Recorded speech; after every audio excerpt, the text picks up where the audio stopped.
Things just got worse and worse and worse as the night went on. Again, valiant effort down the stretch for the Bucks. Just too little, too late. Let's go down and let's see what Coach Fletch and the rest of the crew has to say. As always, go Bulls. So let's head into the locker room right now and see what the guys have to say about that one. Wow. Where do the Buccaneers go from here? What an incredible atmosphere. What a good win for the Tampa Bay Lightning. They snapped a 7-game winning streak. How we feeling, Bucs Nation? It's time to party, baby.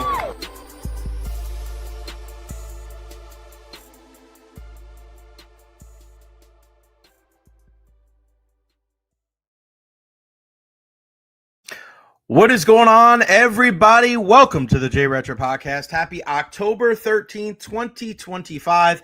And yes, it is a Victory Monday here on the program. Thank you to the Tampa Bay Buccaneers. Thank you to the USF Bulls. Tampa Bay Lightning, we'll talk about you here in a bit.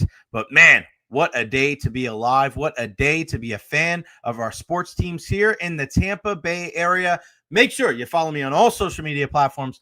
Facebook, YouTube, Twitter, Twitch, TikTok, Instagram. I am everywhere. And if you need some evidence, just look at some of the videos. My video of Tez Johnson, and we'll play that for you here in a bit, talking about how we thought he was getting the chance for MVP. Over 150,000 views on social media in less than 12 hours. Incredible. Wow. Wow, wow, wow. Can't do this without you guys. Can't do it without our partners. Honest Hammer Custom Builders, LLC, for all your residential and commercial needs. 813-244-0956. I know my guy Hammer and the crew over there are jacked up from the festivities over the weekend. And, of course, our friends over at Evra Health, evrahealth.org, for all of your needs from the cradle to the grave, man. They can help you out. They are not your last resort. They are your first resort. And for both of those companies, our friends, our partners here on the program, tell them when you reach out to them that you heard it right here on the Recher podcast. I want to hear from you guys. Questions, comments, concerns, everything. Put them there at the bottom of the screen. We're very interactive here on the program. And of course, if you want to join in via the video chat, we got that as well. Just click on the link right there in the chat, StreamYard.com/J7WVBXRZ33. Just click on the link right there in the chat, and you can join us whether you're on your phone or on your laptop. Come aboard, and let's talk on this Victory Monday. Plenty to get into today. My guy Ian Beckles is probably going to be as happy as he has ever been, the happiest man on earth, after Indiana goes into Eugene and beats the Oregon Ducks. They are now, the Indiana Hoosiers are now the number 3 team in the country. Unfreaking believable. Feels so good for Ian Beckles and all the Hoosiers out there. He joins us at his customary time at 12:30 for his weekly chat with us. We'll talk all things Buccaneers here in the first hour, not just with him and without him. 1 o'clock, we'll talk some USF Bulls. We'll talk some college football. James Franklin, from the penthouse to the outhouse in 15 days. This guy is donezo there at State College. Who could be next? We're not going to ask Ian that because we don't want to make him feel bad. We'll talk about that. We'll talk about the other NFL men. What happened last night in that Kansas City-Detroit game, and what kind of ramifications will that have on next Monday night's game between the Detroit Lions and the Tampa Bay Buccaneers? It's a primetime affair in the Motor City Monday night football. Lions and Buccaneers, two of the best teams, not just in the NFC, but in all of the National Football League. We'll talk about the other NFL. We'll talk about the Lightning a little bit. I'm going to give the Lightning some grace. I really am. I'm going to give the Lightning a little grace. They play today at 1 o'clock, a matinee affair against the Boston Bruins. I'll give you my 2 cents, but I'm going to take it easy on them. Plus, it's a Victory Monday. It's a lot of football today. I'm not taking a deep dive on the Lightning yet. I'm not taking a deep dive on the Lightning today. But best believe, if they keep playing like I saw over the weekend, giving up 10 goals in 2 freaking games, it's going to get serious here on the program. And then also all the other things from over the weekend: WWE Crown Jewel, the WNBA Finals, MLB Playoffs, UFC, and then Monday Night Raw was this morning from Australia. A huge ending to Monday Morning Raw, I guess. Monday Morning Raw. The vision is no more. Unbelievable. If you guys want to chime in on the conversation, click on the link in the chat, StreamYard.com/J7WVBXRZ33. Come aboard and let's talk some Buccaneers like our guy Eric Moreno. What's up, E? How are you? crazy atmosphere of the stadium yesterday. I mean, Did you go? yeah, that beggar play, man. It's like every week he's doing these things, Jay. It's like crazy. I mean, it's like how it's not. I'm not even surprised anymore. I'm like the one against the Texans. He evaded on fourth down. I'm like, he doesn't make that play, we lose. Right. Or probably. And that Tez Johnson somersault, I'm like, man, just don't get hurt. I'm like, don't fall on your neck. I'm like, it's like 160 pounds. I mean, that was a great catch, and in our end zone too. So crazy game. Jamel Dean with another interception. He's playing for a second for another contract. So yeah, just injuries, man. I mean, injuries will derail this team, but I think Cam Johnson, Tez Johnson, picks up. I think we'll be okay. Hopefully, get Evans back this week. I'm with you, hopefully, and that extra day, hopefully will help out. I appreciate you, brother. Go Bucks. Go Bucks. Yes, sir. Eric Moreno, always supporting. We love E. We appreciate you, E. You're the best. One of our main guys. Our two big callers on the program, Eric Moreno on the Bucks side and our guy, Robert Cochran, on the USF side. I know you're feeling good today, brother. You went to the game Friday night in Denton. USF rolls North Texas. Wait. I think they just scored another touchdown. And I saw you got a chance to meet up with Rob Higgins, Robert. How great was that? Oh yeah. Yeah, Rob is such a great dude. He's he's going to take us places. Take us places to where previous leadership has not been able to, and I'm couldn't be happier.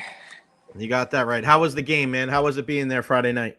Oh, not gonna lie, when we were going back and forth with them, that first half, it was kind of nerve-wracking. It was kind of like because I previously, up until this game, I had lost all 5 of my previous USF games that I had attended. Wow. So wow. I'm like, oh my God, here we go. Am I the problem? It's not you, it's me. It's not you, it's me. But then I think that the turning point was that muffed punt right before halftime that gave us an opportunity to score and tie the game up. And then it just really wasn't a game after that. It was all Bulls all the time, and you love to see it. Nice. When are you coming back to Tampa, Robert? You going to be visiting anytime soon? What's going on, buddy? I don't know. Like I'm in school right now, so like maybe Christmas time ish. I might be down there. Nice, buddy. All right. Well, you keep rocking the horns up, buddy. We appreciate the support. Everybody was showing love to you on social media. I hope you saw it. We were showing love to you, man. So thanks for calling in. Always appreciate the support. Talk soon, buddy. Go Bulls. All right, brother. Go Bulls. Yes, sir. I was actually watching the game over at District Tavern, the watch party with the USF Wizard, my guy. What a great time that was with all the Bulls fans. We were going crazy. Shout out to everybody at District Tavern. What a great atmosphere. I've only been there, and it was years ago. But to be able to go over there for a USF watch party to hang out with Wiz and the crew, it was a really, really good time. It felt very welcomed and just very, very inclusive. Like, it was really good stuff. DJ Matt Dodge was doing his thing over there. Shout out to the manager and all the servers. Everybody was just really cool. So next time there is a watch party over there, just go there anytime. They're not paying me to say this, but I had a really good time at District Tavern. Drinks were great. Food was great. So yeah, next time District Tavern, man, meet us there. All right, Chris is joining us. He's got it all. He's got the USF hat on. He's got the Buccaneers shirt. Chris, I don't know if anybody – I said nobody's happier than Ian Beckles today. I think you might be a close second, brother. If Lightning would have pulled it off on Saturday, yeah, I would say so, man. Yeah, I was up in Denton on Friday night. Nice. Got to see that live. Nice. And, shout out to UNT, man. They packed that place. The really great atmosphere. And honestly, they hung around longer than I thought. Even when we were up by 3 scores, they were still mostly there until, got out of reach and they bailed. But it was fun, man. That was awesome. Flew back Saturday morning, went to the Lightning game, unfortunately. Yeah. And then, yesterday I wasn't able to go to the Bucks game, but watched that live. And Baker's a dog, man. Like, if he's not front runner for your MVP, you're either not watching or you just have some bias. Because, You're hating. You're hating. You're hating. You're if he's not- hating, dude. I Yeah, mean, you're I hating. think it was Collinsworth today who was showing or on the game last night, showed something about Mahomes, scrambled out and Mhm. got a few yards. I was like, who else is doing this? Buddy, Baker just got a 3rd and 14 an hour ago, man. I know you can't watch all the games, but yeah, dude, like we're so lucky to have him. Thank you, Carolina. Thank you, I Rams. know. Thank you, Browns. I hope we keep Chris, him here for a long time, man. I'm so funny that you said that because Sports Illustrated, my friend just sent me this. So Sports Illustrated just posted this thing. Chris Collinsworth called out by NFL fans for his over-the-top Patrick Mahomes claim. How cool is that? And then somebody goes, hey, I know this guy. And check this out. They put my tweet on there. Numbers. Hey, you made it, man. I made it big. They said, who's doing this? I said, number 6 on the Bucks, and he's getting the first down. He's not coming up short like Patrick Mahomes. Yeah, man. It's such seriously. It's hard to I bet that Detroit was going to win that game last night, and then I thought to myself, man, these primetime games, they do whatever it takes to make. And I'm not a conspiracy theorist kind of guy, Chris, but they get all these calls, and then it's like Collinsworth just loves, and I love. I mean, Patrick Mahomes is fantastic, but it's just like, all right, dude, we get it.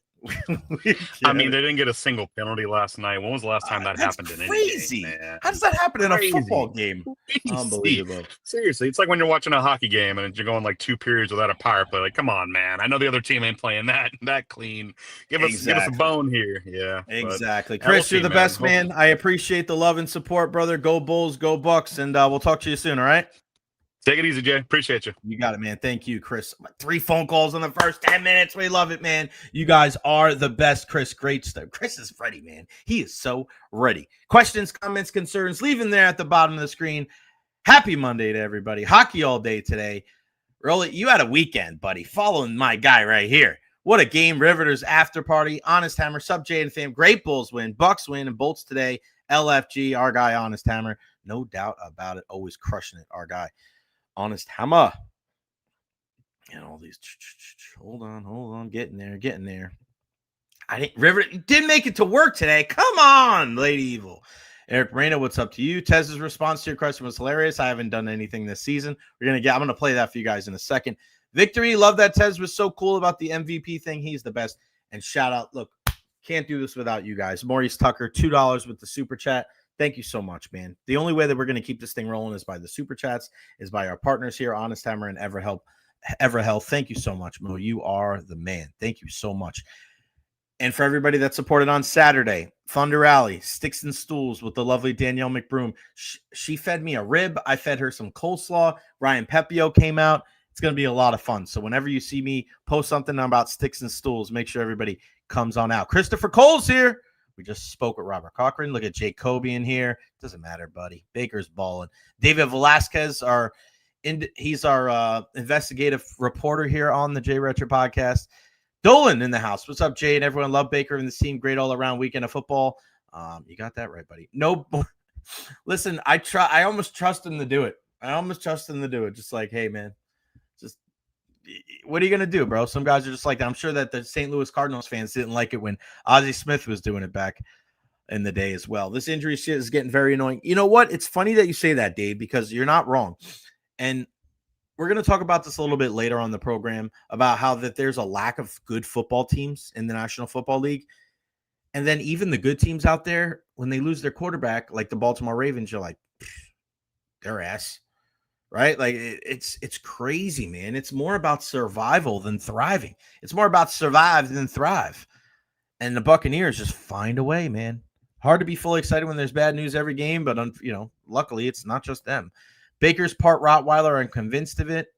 Baker Mayfield MVP runner. Got that right, buddy. Damn, so many messages. Thank you guys so much. Nathan Elliott in the house. Vibes are high, baby, on the Jay Retcher pod today. You got that right, buddy. Hello, Nathan Elliott, our good pal. Eddie Harada. Eddie, where you at, Eddie? What's good, Jay? Fam can't stay. Heat played good. Bucks, y'all have a wonderful day. Got to go. We appreciate you, buddy. David Terry, what's going on with our Bolts? Hopefully they fix it today, my friend. Fix it today. I think we're missing a Baker Mayfield on the Bolts. Need someone to step into the captain role. Hedman's too quiet to me. Need someone to hold our guys accountable. Yeah, maybe. But like I said, today, we're going to give the Lightning some grace for a couple reasons. One, They play again at 1 o'clock today. And it's just the start of the season. No reason to overreact. If they continue to give up the booty and give up all these goals, then they'll catch my wrath later on this week. But as of now, 2 games. It's a victory Monday. We're just going to be the same. Bolts haven't been the same without Stamkos. Really? I wonder who said that. I wonder who said that everybody was making too much of the 5-on-5 stuff. The last 2 nights when they gave up 5 goals. Is that Stamkos' fault too? Interesting. Happy Victory Monday. We need the Bolts to win this afternoon to keep the winning vibes going. Yes, if we want a victory Tuesday, it's up to him. All right. So, Baker Mayfield. I mean, unbelievable. And the great thing about this is the run on 3rd and 14. And we're getting an opportunity to be able to talk to a bunch of different guys about the run. And the great thing about it is that Baker is just so deferential. He's not a guy that's selfish. Like all those things that you heard early on in his career, like that's just not him. So here's Todd Bowles, here's Tez Johnson, here's Tristan Wirfs, and here's Baker Mayfield about that incredible run on 3rd and 14 yesterday in the 3rd quarter for first down. And even when you just listen to Baker, it's not about him, man. He shows love to everybody. Gotta love him. I was in disbelief just like everybody on the side. It happens every other week or so when he makes those type of plays and you pray he doesn't get hurt or anything happens to him. But he has a knack. He has a knack that you can't teach or coach. And, it was an unbelievable play. It was great. I felt bad because I got him hit on that play, but he saved me. He got out of it and went and scrambled for a first down. He's a dog. I say it week in, week out. He's a dog. But to watch him go pick up 15 yards right there in the pile that he was in, and get out of it was insane. But honestly, at the same time, it's nothing new to us. It's what we've been doing, I think, week in, week out. And he's just a baller. He puts the team on his back and wants to win and does it for us. But he is MVP. When he got the first down on, he said he blacked out, but that's just Baker. Pump faking everybody. Oh my God, he's a dog. I don't know what he eating. Put in a cereal before the game. That guy on it every single week. I truly, genuinely trust the guys that are in there. They're ready. We talked throughout the week. The guys are on the same page, and that's real. I trust these guys, even though some of them might not have played a whole lot of ball, but if we're on the same page, good things happen. You don't have to have the perfect play when all your guys are fighting for each other. They're on the same page, and that's an example of that. Defense played great, special teams as well. So that's complimentary football.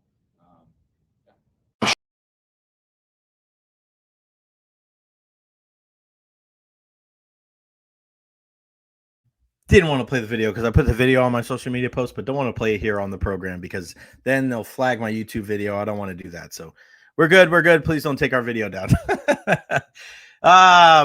We had 77 people show up in lot 12 yesterday, and we killed the keg. Nice, Nathan Elliott. Christopher Cole, should Brian Branch get suspended or fined for slap? I hope so. So he's out of it. It was just such poor sportsmanship. Patrick Mahomes goes up to give him daps, and he goes by, and then he smacks up Juju Smith-Schuster. And this is the 3rd time he's been fined. Like, get over yourself, Brian Branch. You're a hell of a football player, but enough is enough. Enough is enough. You can have guys like that. I want guys like Tez Johnson. And this was my favorite part of the post game yesterday is that we're sitting there and we're talking to Tez about the game and his incredible catch. Before we talk about, all right, I want to play this for you guys, and then I want to go back and give you some more commentary on Baker Mayfield. But just listen to Tez. Hilarious stuff here about what he thought were MVP chants for him. No, they weren't. He is the MVP. I'm going to tell y'all a funny story. This is crazy. When I score and I hear MVP chant, I'm thinking they talking about me. So I asked Shep. I'm like, Shep, they were chanting MVP? He was like, yeah. I was like, I ain't do nothing this year. And then he was like, they talking about Baker, Tez. I was like, well, that explains it. But he is the MVP. The one he got the first down on, he said he blacked out. But, that's just Baker. Pump faking everybody. Oh, my God. He's a dog. I don't know what he eating. Put in a cereal before the game. That guy on it every single week. He's just an incredible player, Baker Mayfield. And you hear from Tez Johnson. It's funny, right? Like with Tez, he's a rookie. Like things like that are going to happen. But Baker's just incredible. He's incredible, man. And you just hear it after he was asked, I want to say 3 times. And listen, I didn't see really anybody talking about this day. And I really hope that this is part of the reason why you're joining us here on the program here. And welcome to everybody here on the Recher podcast. Make sure you like and subscribe. Hit that like button if you're watching on Facebook, YouTube, Twitter, Twitch. I don't care where the hell you're watching from. Hit that like button, man. Every like, every subscribe, every share, every little bit helps here on the program. I don't know how many people are talking about this today, but Baker Mayfield was asked 3 times. And people always wonder, what's the difference? Like, you could just cover the game from home. You could do this. You could do that. Like me, I always have put a priority and an emphasis on going to the games.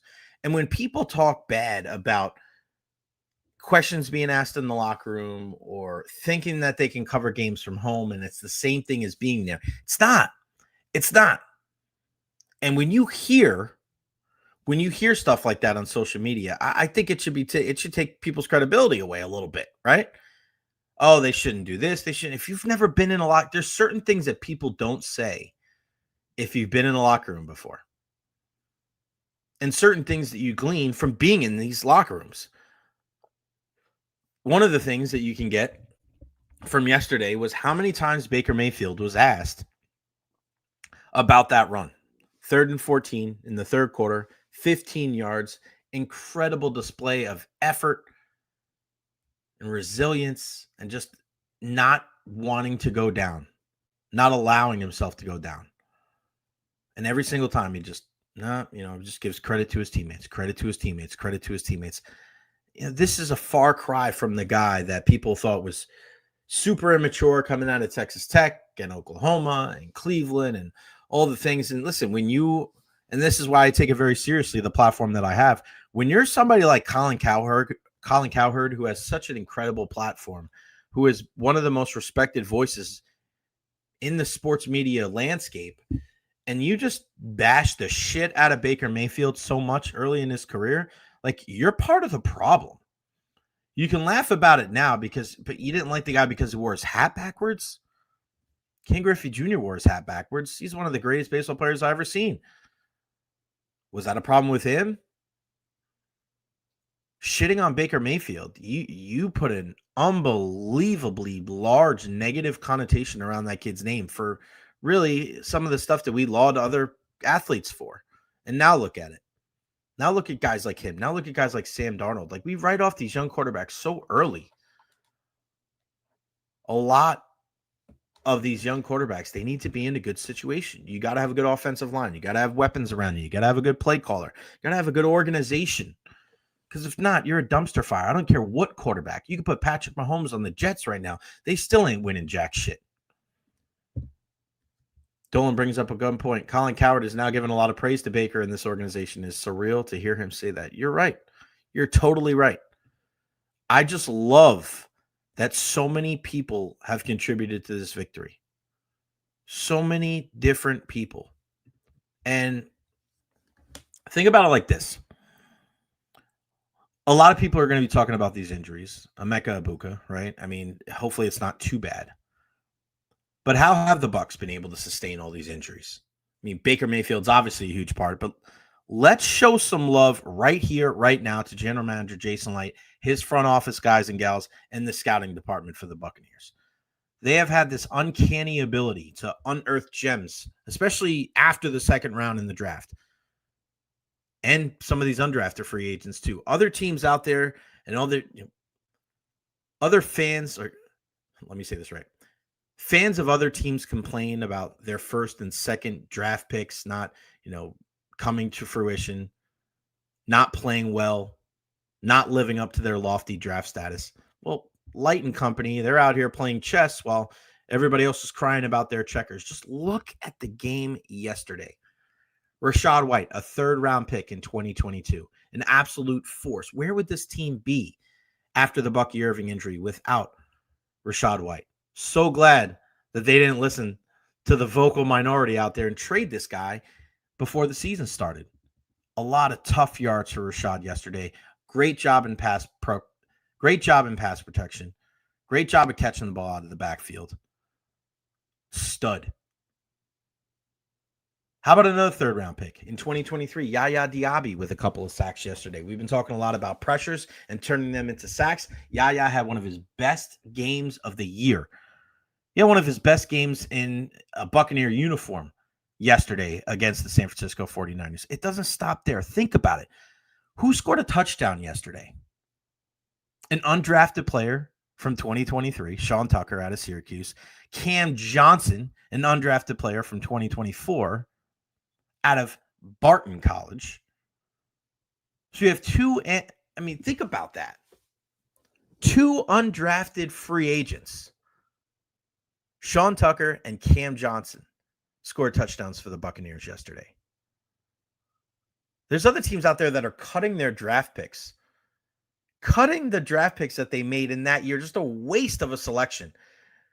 And Jason Light and his crew out here are picking these guys up after the draft, bringing them here into the Tampa Bay organization, working with these guys, coaching them up, and then they contribute to a huge victory yesterday over the San Francisco 49ers to push the Bucs to 5-1. And then look at the 2025 draft. A lot of noise, and deservedly so, around Emeka Egbuka, the first-round pick. But look at the third-round pick, Jacob Parrish. That kid sticks his nose everywhere. That kid right there is just such an unbelievable football player. He is the true representation of, it's not the size of the dog in the fight, but it's the size of the fight in the dog. That kid, he's got no fear whatsoever. He makes plays all over the field. And then how about Elijah Roberts, the fifth-round pick? Half a sack yesterday. He's getting better and better and better. Todd Bowles showed him a lot of love after the game yesterday. And then what more can you say about Tez Johnson, the seventh-round pick out of Oregon? The incredible catch, the fantastic celebration. Anybody could have had these guys. So if you're a fan of a team out there and you're mad about the Buccaneers' success, don't be mad at the Bucs. Be mad at your front office. They could have had these guys. Jason Light and company, they are firing on all cylinders right now. You look at their front office, man. Whoo, boy. Great decision after great decision after great decision. So for all the love that Baker and the dogs like Vita Vea and Tristan Wirfs and Evans and God, listen, they deserve it. They've earned it. But let's not forget about the depth of this team. Let's not forget about Jason Light and crew and all that they've done, because the depth of this team is another huge reason why they're sitting at 5-1 right now. Best record in the NFC. How about our Tampa Bay Buccaneers, buddy? Unbelievable. Like David Velasquez said, Jason's kitchen. Just so many different players contributing to this team. And I watch these teams like the Jets. I watch teams like the who was it? Like the Saints. All these complaints and all these bad things. Like, dude, draft better. I don't understand why teams don't put more money into their scouting department and their draft and their front office and making sure that they put the right pieces in place. Because you just look up and down this roster. Kendall Vildor, anybody could have had him. Jamel Dean, people were talking about trading Jamel Dean. Then look what happens. You bring him in. CJ Burry had 6 sacks yesterday. They're finally able to turn those pressures into sacks. I know that Jason Light has had some miscues. I know he's had some, the Roberto Aguayo. I get that. But with that being said, man, he has really just forget about singles. This kid has been hitting home runs, grand slams with his draft picks ever since. I think people that are Jason Light haters, they're never going to let go of some of that stuff, but my gosh. What Jason Light and his crew have done the last couple of years in the draft and bringing in these undrafted free agents, I mean, it's just as big of a part of the reason why they're 5-1 as Baker Mayfield and Emeka Egbuka. Like, it really is. The depth, that is the way that you're able to sustain all these injuries. And they've had a ton. And they're not the only team either. I mean, shout out to a guy like Fred Warner. Tough injury to watch yesterday. You saw Tez Johnson turn away and Tristan Wirfs and some of the guys calling the medical staff on the field. Fred Warner is one of the best players in all of football. And to be able to see that, like, your heart goes out to him. It really does. And you saw all the respect from the players on the field. That just doesn't, I mean, it's one thing that everybody on your own team, but when the other team goes out there, and I mean, Baker Mayfield started his press conference yesterday showing love to Fred Warner. Shout out to Michael and GP in the house as well, but it's a very special day here on the Jay Recher podcast. It really is, because when we have this guy on, it's always a good time. But today, it's just different today. It's different today because introducing all of you out there on the Jay Recher podcast, the happiest man on planet Earth, ladies and gentlemen, former alumnus of the number 3 team in the country, the Indiana Hoosiers, who went in to Eugene, Oregon, and laid the epic smackdown on the Ducks. And this wasn't a smash and grab. Oh, they escaped. They survived. From bell to pillar to post, Curt Cignetti and Mendoza, they were the better football team throughout 4 quarters yesterday, and they take their place, deservedly so, at number 3 in the AP polls, behind Ohio State and Miami. But there's no team out there that wants to play our Indiana Hoosiers. One of their famed NFL alumni, Ian Beckles, joins us on the program. What's going on, buddy? How are you? I'm good, brother. Had a good weekend. My Buccaneers look good. My Hoosiers, and listen, last year they came out of the blue with Cignetti and looked fantastic. But if you'd asked me if they're one of the best teams in the country, I'm like, yeah, let's take it easy. You know what I mean? Like, they were good. They were really good. Like this year, like they're smashing, going into Oregon and beating Oregon by 10 points, beating Illinois 63-17 or whatever, and they're just putting it on teams. Going to Iowa, those are all really tough losses, tough wins. And I don't remember the last time they don't have to play Michigan and Ohio State. So really, if you look at their schedule, they got Penn State, Wisconsin. I think they're good enough to beat Wisconsin, but Penn State's a tough game. But other than that, man, I think they could even get in the playoffs with 1 loss. So this Indiana's for real. I mean, if you've watched them, that defense is nuts, crazy, bro. And they were just balling out yesterday. And secondary for Oregon was so, everybody was saying how good it was, and Indiana, they're just firing on all cylinders, man. All 3 phases of the game. Yeah, I mean, it's tough to think that they are going to lose a game, especially Penn State firing James Franklin 15 days after they were the number 3 team in the country. He gets the old heave-ho there, and Indiana wins that game. And listen, you look at, and I know it's like styles make fights and styles make match, but like Ohio State had a tougher time with Illinois than Indiana did, right? Like I know you can't always look at it like that. And then, I know you're playing Iowa shut out Wisconsin. It was like 39-0 yesterday. Yeah. Luke Fickell's not long for Wisconsin, but I mean, you're right, Beck. At what point in that game yesterday did you think, hey, man, this team really is for real, and like, we're going to win this game? Well, I literally, if somebody was said, would you bet your house, which side would you bet your house on? Oregon, Indiana, I would pick Oregon. No, in Oregon, I mean, Indiana did it, and I think they're clearly the better team. But before that game, I didn't have that much confidence. Now that game is done with, I'm scared of the way I'm thinking now, because I'm thinking like I'm like, these son of a guns may mess around and be in a national championship game. I mean, if they beat Penn State, they may end up being number 1. That's a possibility, And then, I mean, playing Ohio State on a neutral field is going to be tough, but at least gets you in the playoffs. And that's being in 2 playoffs in a row. The Indiana Hoosiers, it's not basketball now. It's crazy. Any concern about Curt Cignetti possibly leaving for greener pastures? No. Because I was just talking to somebody about it the other day. Where would he go?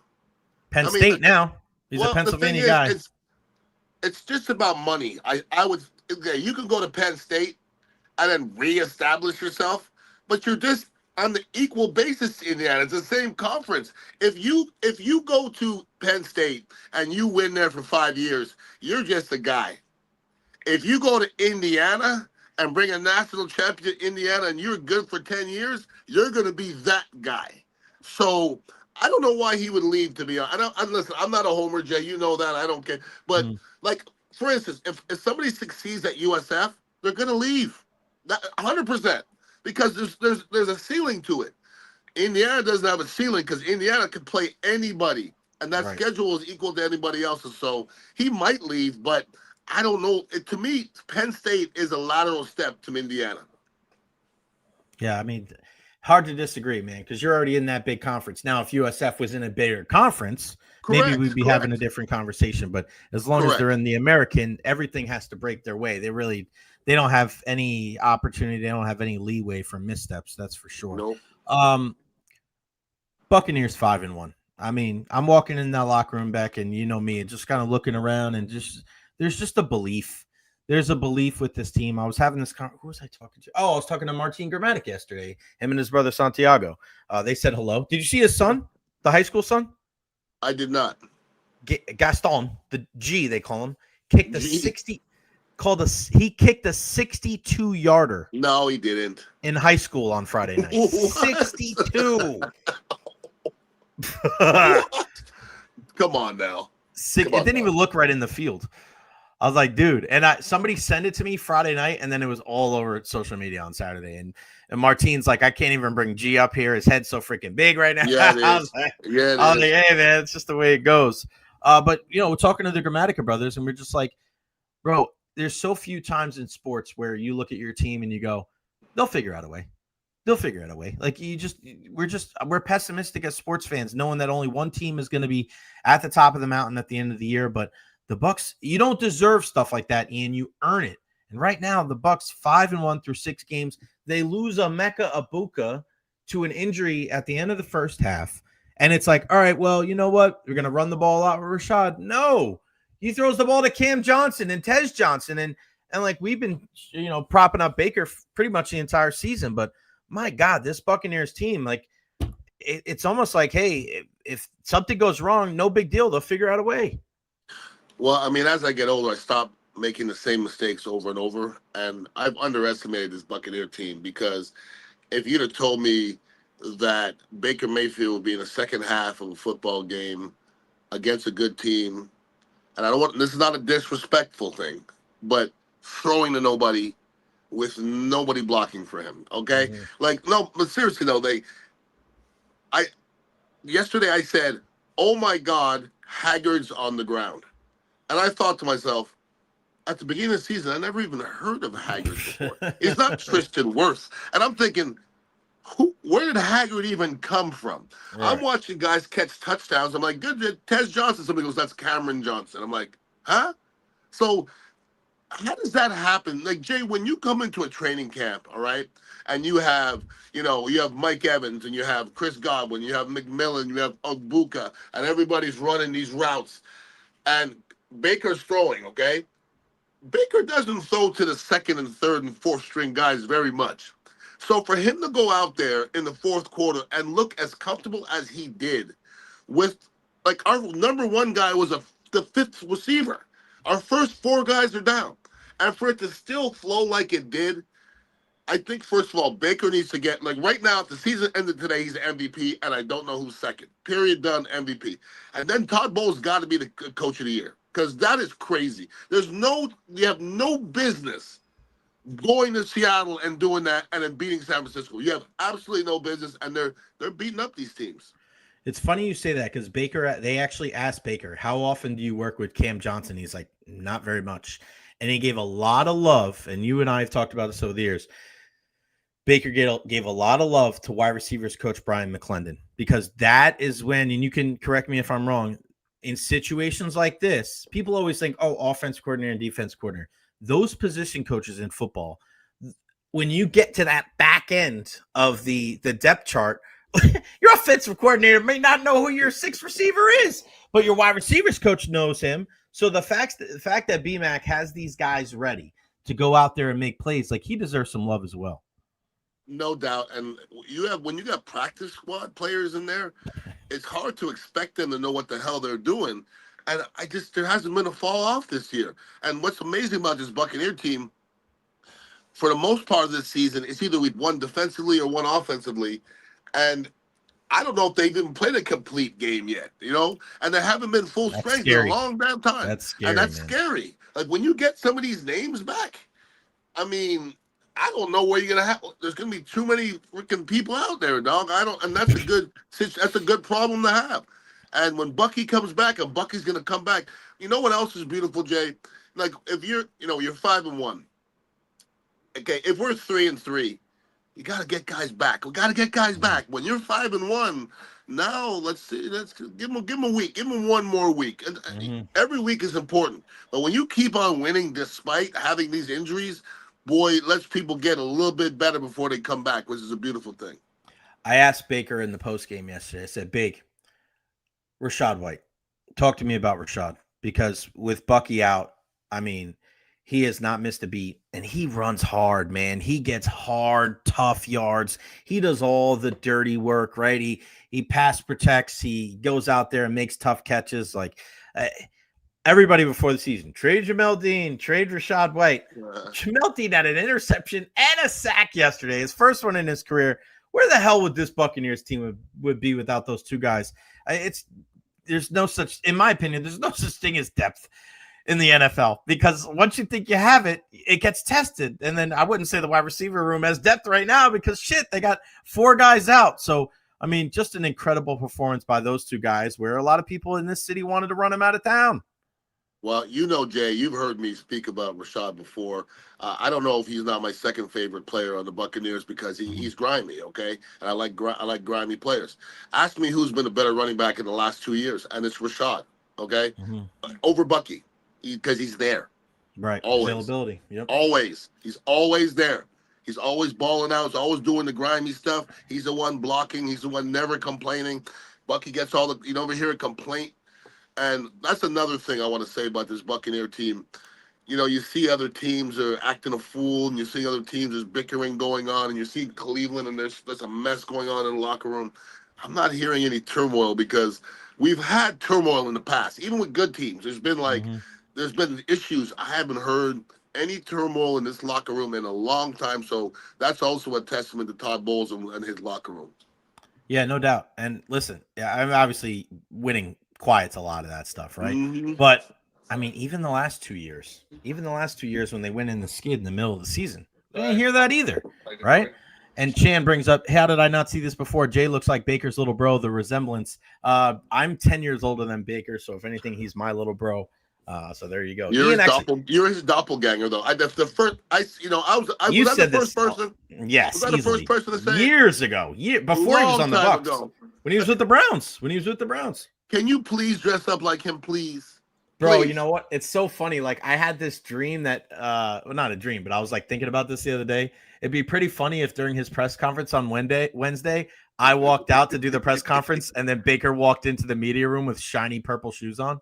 That shit would be awesome. That would be freaking hilarious. For real. Did you watch the Detroit Kansas City game last night? I did not. I got home and I went to sleep. And listen, you can't be shocked that Kansas City is going to turn it around, and they're going to get that done already. Eventually. And Detroit is just one of those teams that you can't take them lightly, because they'll punch you in the face. So you got to out physical Detroit. So the Bucs got to be ready. The same thing. I don't want to say worries, but the same thing concerns me about Detroit is when they get into a situation last night where they're behind, and that Jared Goff is passing, they're not the same team. Like, everything that they do is run the ball, strong, play action, make sure that you keep them off balance, dink and dunk to Amon-Ra St. Brown and Laporta, and then over the top with Jameson Williams, two-headed monster with David Montgomery and Jahmyr Gibbs. But Beck, when they get behind, you saw last year in the playoffs, they couldn't catch up to Washington. Yeah. Jaden Daniels, they just ran away from him. Last night was the same thing. It was just Kansas City just stayed ahead. That's the difference. When people ask me what's the difference between the Detroit Lions and the Tampa Bay Buccaneers, and ironically enough, they're going to be playing against each other next Monday night. Beck's got a watch party he's going to tell you about here in a bit. I think that's what gives me, I think that's where the Buccaneers get the edge, Ian, is because the Bucs can win when they're ahead. They can win when they're behind. They can win when they have to run, when they have to throw, if they have to play offense, defense. Like that's right now. I mean, especially look at Philadelphia. There's turmoil there.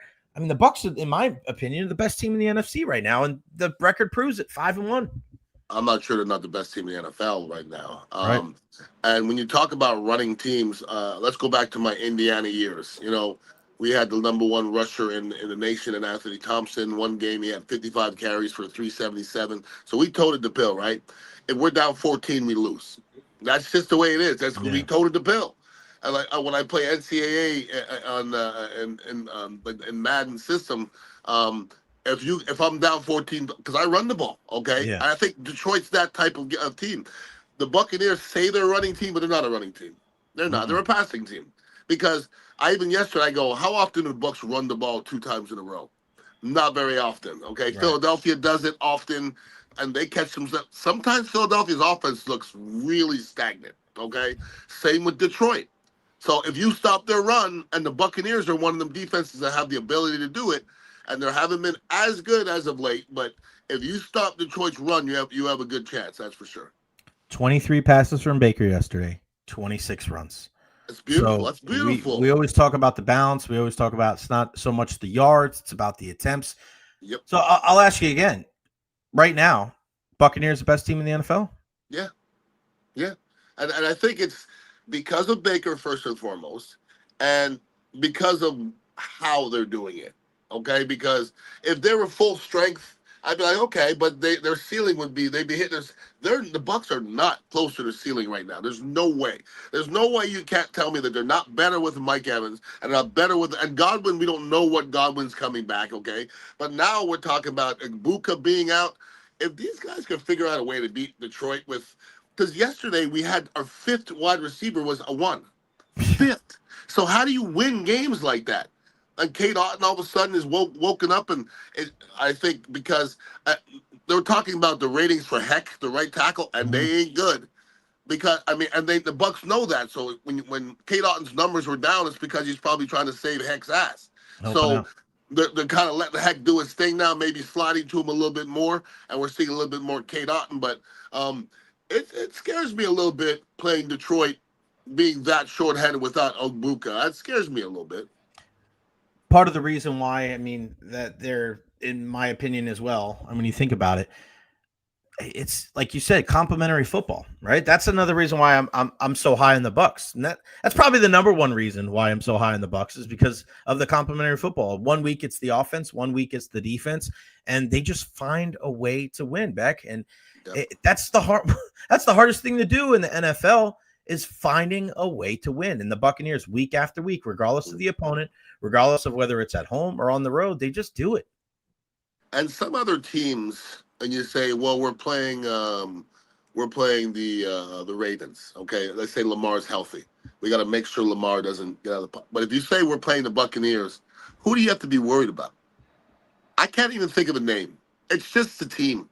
It's just a team, and the fact that they play hard, and Baker's going to be the guy, okay?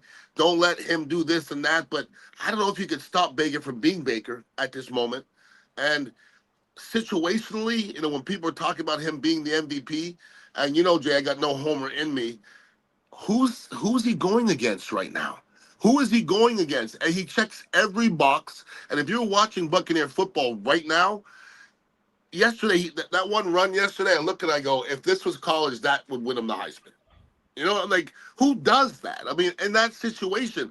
But he's done that a half dozen times this year in a half dozen games, made plays like that in that situation. So to me, if you watch Buccaneer football to this point, and I'm saying just to this point, it could change, and always football changes.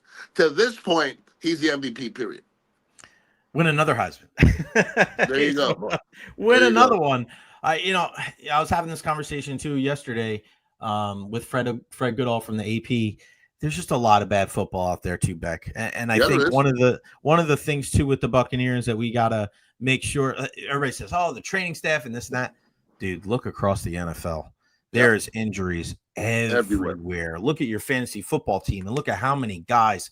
I just looked at my thing yesterday. Bucky Irving, Mike Evans, George Kittle, Roquan Smith, like all of these guys hurt. And I'm just like, oh my God. Like, it's just forget about being a good team, Ian. It's not about thriving, I think, in the NFL anymore. I think it's about surviving. Just try to make sure that your best player or best two players don't get hurt because other guys are going to get hurt. Yep. Just kind of tread water until guys come back.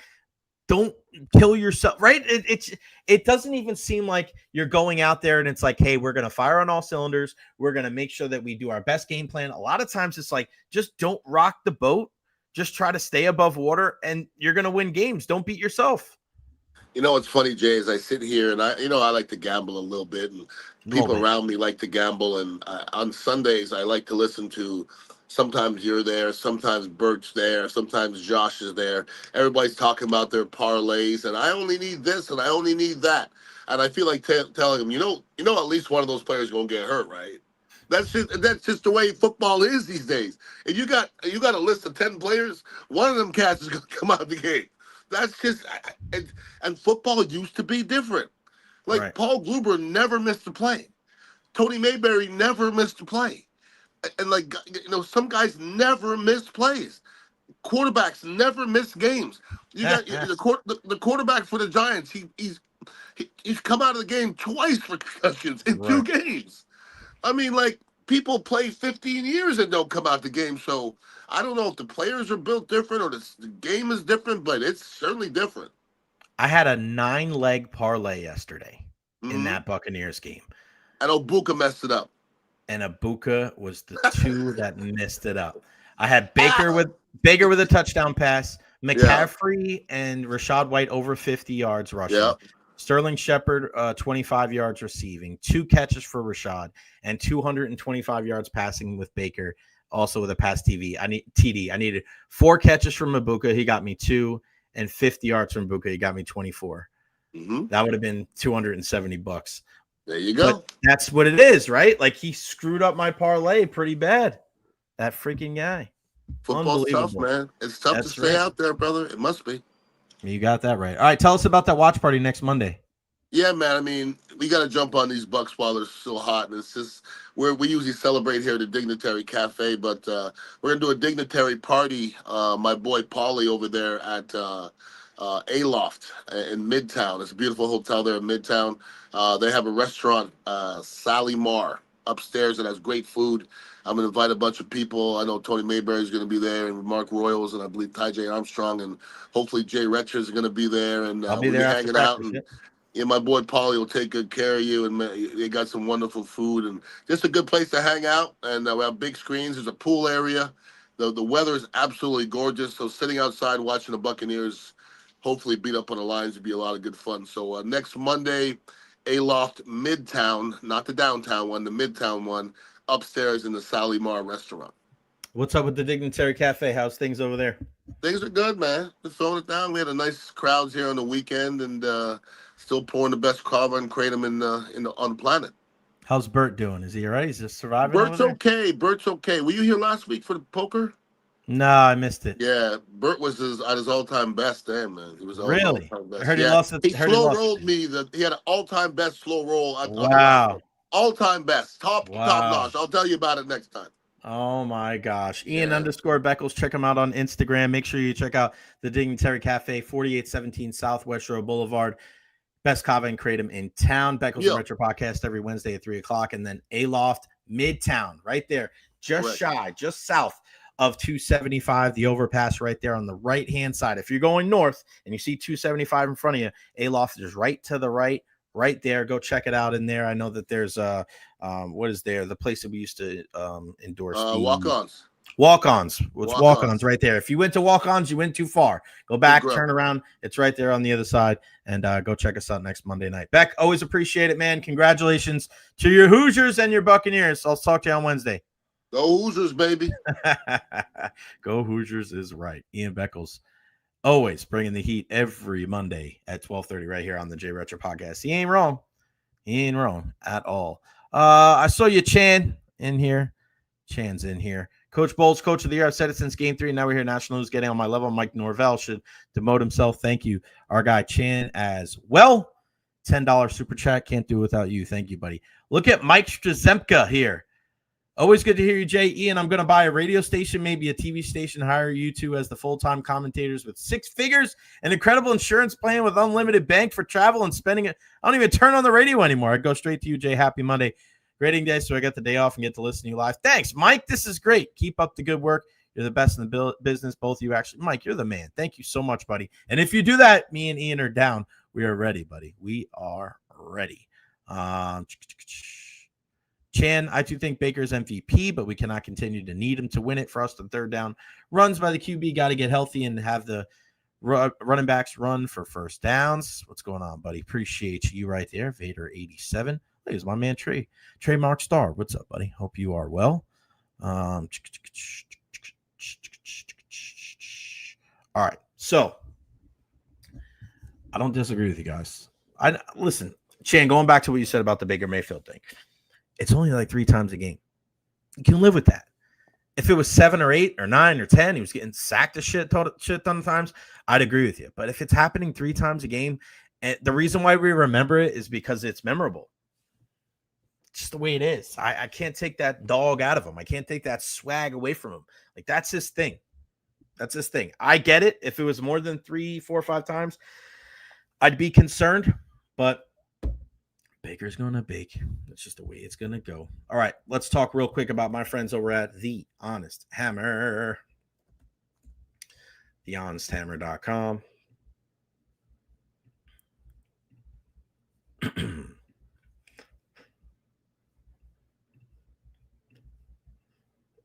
Excuse me. The Honest Hammer. Check these guys out. They don't stop. They don't stop. They are the best for your commercial and residential needs. 813-244-0956. Russ Hammer, as we call him. He is a Tampa Bay sports fan just like you. Check out this website, clean as a whistle. You're looking for their services, their portfolio estimates, about them, scheduling a project. Contact them. Again, 813-244-0956. General Contractor Company, CGC 153116. TheHonestHammer@gmail.com. Go to TheHonestHammer.com. And looking at some of these new custom builds that they had in St. Pete, just go follow them on social media. And Russ does a great job of giving you guys the updates with the videos of like, look how far we've got. It's amazing, man. It's really, really cool to be able to see these things come to life. The mindset and all right, hey, this is what my vision is, and to be able to actually execute it. He showed me the blueprints when I went over there in St. Pete a couple of weeks ago. That's way above my head. I'll tell you who won the World Series championship in '96, but man, I have to stop. I was like, holy shit, man. Incredible. Kitchen remodels, bathroom remodels, new or commercial construction. You got a new custom home. You got an interior and structural renovation. It's scary. I know when you're making these big wholesale changes to your house, to your home, you don't have to have any kind of worries when you deal with Honest Hammer Custom Builders, LLC, 813-244-0956. Tell them that you heard it right here on the Jay Recher podcast, and they'll take care of you. Also, our friends at EverHealth went over there last week. Just blown away by all the things that they do, all of the services that they have, how they can help you. And they said from the cradle to the grave. There's 17 different locations in Pinellas. Go out there, give them a try. Everything is so clean there. You don't have insurance, they can help you. If you have an insurance that doesn't get taken by a lot of people, they take all kinds of insurance, every kind of insurance. It's just, this is the place that you want to be able to build with, to grow with. If you're looking for a place where you can call a home to, get your medical done. Sometimes there's apprehension. I don't know if I should go here. I don't know what I should do. Check them out. Everhealth.org. Go see all the different things that they have. They have a residency program. They have a schooling there, the EverHealth Institute, where you can go and find your career. You want to be a pharmacy tech? This is the place to go. It's a trade school just like I went to. When I went to the Connecticut School of Broadcasting, I didn't go to a 4-year school. I didn't go to Florida, or I didn't go to Florida State for broadcast journalism. I went to CSB. And 6-7 months later, boom, I was there, and I was at D8 and WDAE, and the rest is history. Same kind of thing with EverHealth. You can learn there, and then you can work there. You can't beat that, man. Again, from the cradle to the grave, they don't want to be your last resort. They're your first resort. Telling them that you heard it right here on the Jay Recher podcast. Can't say enough nice things about EverHealth. EverHealth.org. All right, questions, comments, concerns, again, leave them there at the bottom of the screen. If the Jets make the playoffs this year, I'll buy a radio station for Jay and Ian too. I like Aaron Glenn, and you have to remember how bad the Lions were when the new coaches got there. Yes, I get that. But I don't know, man. I don't know the stuff with Aaron Glenn. I think you can tell early on if something like that is going to work out or not. He had a really crappy attitude towards Aaron Rodgers, right? And again, I'm not like an Aaron Rodgers hater. I don't love him. Like he is what he is. He's one of the best quarterbacks of all time. But when he was on Pat McAfee and he was discussing the meeting that Aaron Glenn had with him, it was very matter of fact. It was very like, why did you fly me all the way out here to tell me I wasn't your quarterback? I didn't like how Aaron Glenn handled that. And again, it's only one side of the story, but it didn't seem like Aaron Rodgers needed to not tell the truth in that situation right there. And I was wondering, what kind of ramifications is this? How do you deal with failure? Because it's one thing to be all like hard-nosed and this is my team, it's my way or the highway kind of thing. But I mean, if you're not, that kind of thing wears thin very quickly if you don't stand by your morals and your values, and you need to be the face of calm amongst the chaos, right? When the adversity hits, your true colors are going to show. That's why you can say whatever you want about Todd Bowles being stoic and oh, he's not passionate enough. Bro, I'd rather have a guy that looks calm in the face of the storm rather than a guy that's freaking out and yelling and dancing up and down the sidelines. I mean, give me Todd Bowles over Aaron Glenn any day of the week. Sorry. Just the way it goes. And then you build and you build and you build. But if you're just like flying off the handle and it's just 6 years, it's a process. It's a process. It's going to take time. And if you didn't know and you thought it was going to be easy, then you're probably going to not be there very long. I'd be surprised. Like, I wouldn't be surprised, rather, if Aaron Glenn is one and done with the Jets. It's weird, man. This team some of the decisions. That's why you take these coordinators and you bring them up and, you make them a head coach and you look at it and you're like, oh, all these great decisions. And, you make a lot of poor decisions when you're moving to that other chair. Lightning in action in Boston.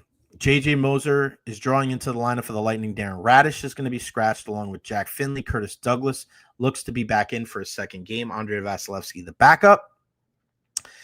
And Jonas Johansson will get the start in between the pipes. Game start in about 8 minutes or so. So we'll be here with you as we roll along. Okay. Let's talk some college football. You guys ready for this? You guys ready? Are you ready? USF started off the weekend. I know college football started on Thursday, but we're going to talk college football from Friday. All right, guys. I don't want to be the wet blanket here, okay? But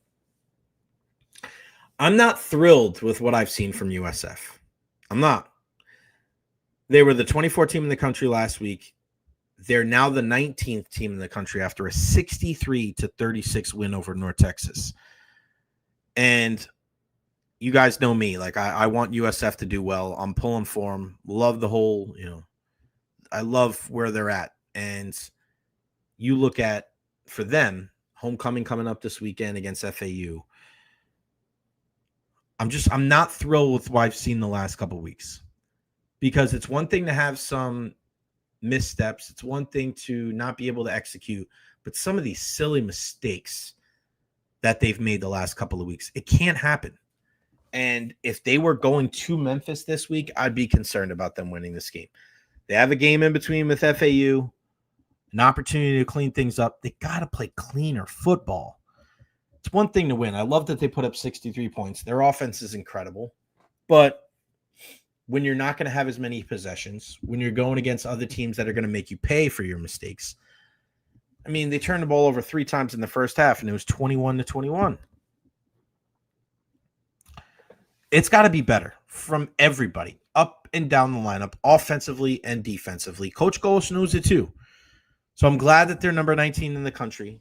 They got to take care of the business this weekend against FAU before they travel to Memphis for their biggest game of the year. But they're not a finished product yet. And they really need to get it together. They really need to start playing cleaner football because it's going to come back to bite them against a better team. And what happened with Jalen Schuler just shy of the end zone there was just absolutely unacceptable. And Alex Golesh said so himself. He said, I don't think I've been that hot in my entire time here at USF. It's one thing for a young guy to do that, but it's another thing if it's a guy like Shu, who we've had on the show, that's one of your leaders that people look up to. Things like that happen. They're kids, right? We forget about that sometimes with college athletes. They're kids, right? But I watched that and I was so disappointed. I was so disappointed in Jalen Schuler. And I know Coach Golesh was too, and I thought he was going to sit him out the rest of the game. I hope that he showed the entire team that video. Because if I'm Coach Golesh, I crack open the laptop today with everybody in the meeting room, and I show that play. And I go, this is an example that even your strongest players can have weak moments. And then that's it. And then you move on. You don't have to harp on it. You mention it, and you move on. Because that right there is a learning lesson, a teaching tool that you show one time to that group of players, and it never happens again. Sometimes it's better, and I know it sucks now because we don't want to see it, but sometimes it's better when your higher profile guys make a mistake in a young program like that, because then it shows that nobody's untouchable. It's one thing if your freshman does it. It's another thing if your other guy, if your second year guy does it. But when one of your top tier guys does something like that, not good. Not good. Emeka out on Monday? No, he's not. That's not guaranteed yet, Tyler. Don't say that here on the program because he hasn't even gone for an MRI. He's going to have an MRI tomorrow on the program. He's going to have an MRI tomorrow to see if he's going to be ready for Monday. It doesn't mean that he's not going to be out for Monday, but it's not, it's tough not to miss the following week, but it's not definitely. It's not definite. But Buck Irving, Chris Godwin probably out for Monday again. So we will go from there. They have not, Tyler. You got to stop with the misinformation, buddy. Be careful who you get your news from. All right. He's going to have an MRI in the program. That'd be cool. Come here, Emeka. Come have an MRI right next to us right here. Some of the other big news in college football. Good on Alabama, right? I told you that they have to go into Columbia in Missouri to win that game 27-14, what that was going to mean for them. And listen, they stood up. That was a tough game back and forth. They win. And they're in the driver's seat, man. Go do your thing in the SEC and you'll be in the college football playoff. Ohio State, they cover against Illinois 34-16. The spread was 14.5 there. They win that game in Illinois, but like we just had the conversation with Ian Beckles, Indiana went to Illinois and smoked these guys. Ohio State only beat them by 18. Indiana, Ohio State on a neutral field. I'm taking the Hoosiers, no doubt. We mentioned Indiana, big 30-20 win over Oregon. They hand the Ducks their first loss of the year. Did you see the spread for Ole Miss and Washington State? I think it was like 33.5. They won by 3, 24-21. And watch out for Washington State. They were 3-2 going into the game. Freeman played pretty well there. Wideout, he scored a touchdown, but I mean, wow, that would have been an easy bet right there. The Red River rivalry there at the Cotton Bowl. I thought Oklahoma was going to be able to win this game. Texas coming off that loss to Florida. Texas wins 23-6. Mateer came back too soon. He didn't look right. What was it, 19 days after the injury? Arch did just enough. It was 6-3 at the half, so it wasn't really the greatest game in the world. Texas was able to pull away late, but neither one of those teams you look at and think, well, maybe Oklahoma's different when Mateer is healthy, but I mean, you just never know in rivalry games. You just never know. Georgia wins 20-10 over Auburn. LSU beats South Carolina by the same score. How about the whooping? USC over Michigan at home, 31-13. And that's another reason why I look at, best rivalries right now and why I said Lightning Panthers, because you look at Michigan's 4-2 and Ohio State. Historically, yeah, a better rivalry. But right now, it's not the same. Not the same. Notre Dame 36-7 win over NC State. Utah beats number 21 Arizona State 42-10. Colorado 24, Iowa State 17, second straight loss for Rocco Becht. And the Cyclones, Florida State. What are y'all doing? What are y'all doing? Come on. You start the season off with a win over Alabama. I mean, my God, man. My God. Now look at you guys. Now look at you. Unbelievable. 34-31 loss to Pittsburgh. You can't stop a nosebleed right now. Reed, 8 catches for 155 yards and 2 touchdowns. Florida loses to Texas A&M. UCF loses. Blah, blah, blah, blah, blah, blah, blah, blah. Same stuff as well. Tyler Schefter just said he's undergoing tech injury, but expected to miss time. No, I get it, buddy, but you can't just say he's out. At Mecca out on Monday. We got to wait until we hear the whole thing. We're not just going to give you some of the news. We got to wait till the whole thing comes out. Let's go Bulls. Take care of FAU on Saturday night. Sorelli scored. Did he? Don't be giving me bad information here. Yes, he did. It was Jake Gensel, it looks like, 67 seconds in. I took the over in this game, which is 5.5, so we'll go from there. We'll take it, buddy.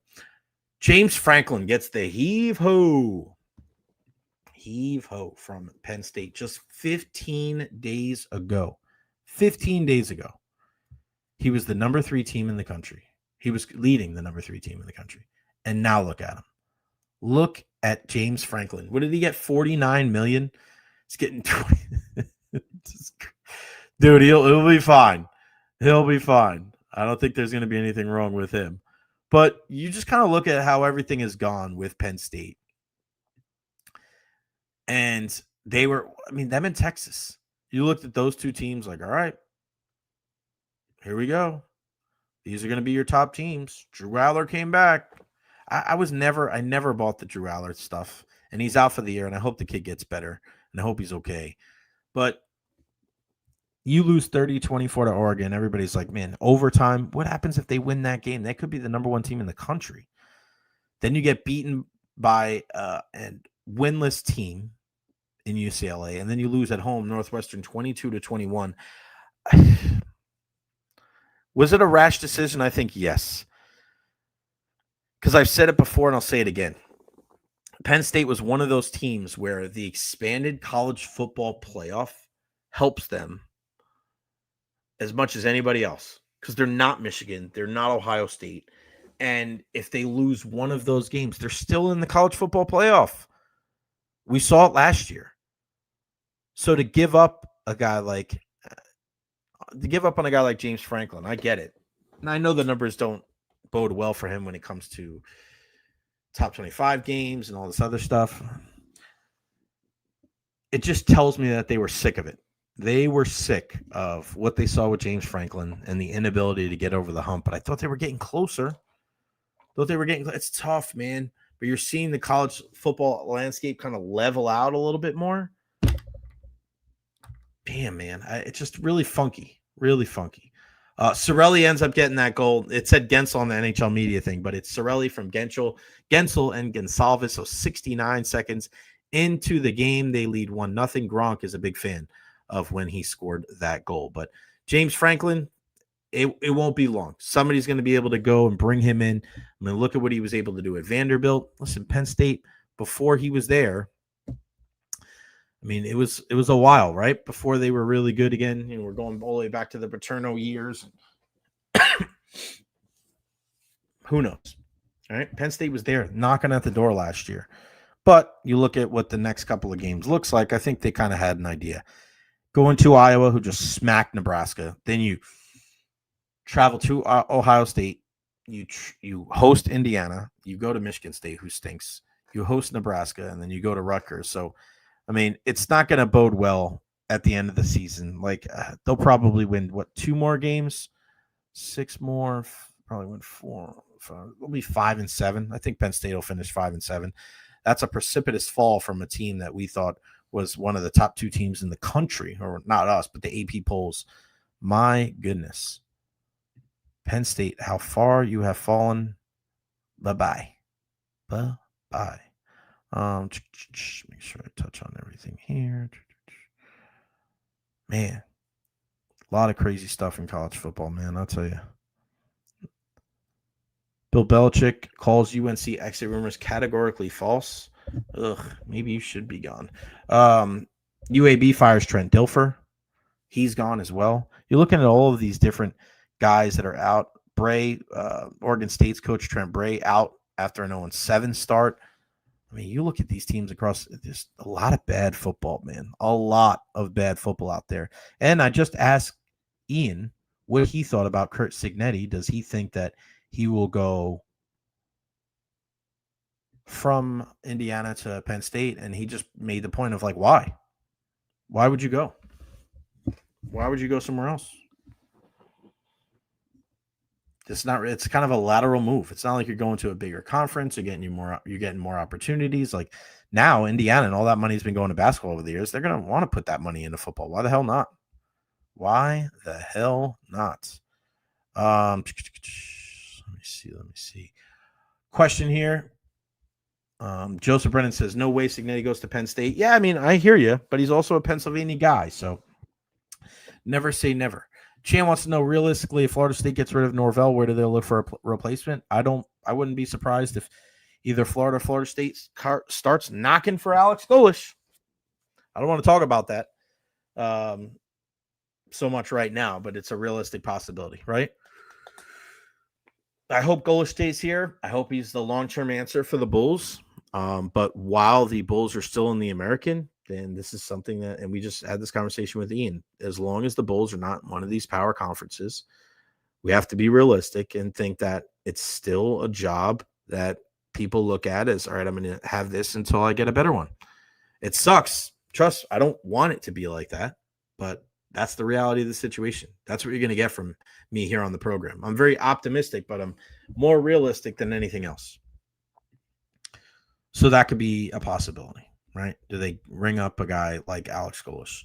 I also have a guy that would come in after Alex Golesh that nobody's really talked about, and we'll talk about it when we get there. But just remember, if you're watching on the program today, if Alex Golesh does leave at some point for USF, I have a guy, number one guy, that should be there and would stay for as long as ever, and a fantastic coach too. So when that day happens, if it happens, just remember where you'll be, or where you need to go to get the information. Cignetti will be involved in the playoffs. PSU won't wait on him. Matt Rule will be the coach. Matt Rule, I mean, he might like where he's at with Nebraska. I mean, he's not no Scott Frost. I still can't believe that didn't work out in Nebraska with Scott Frost.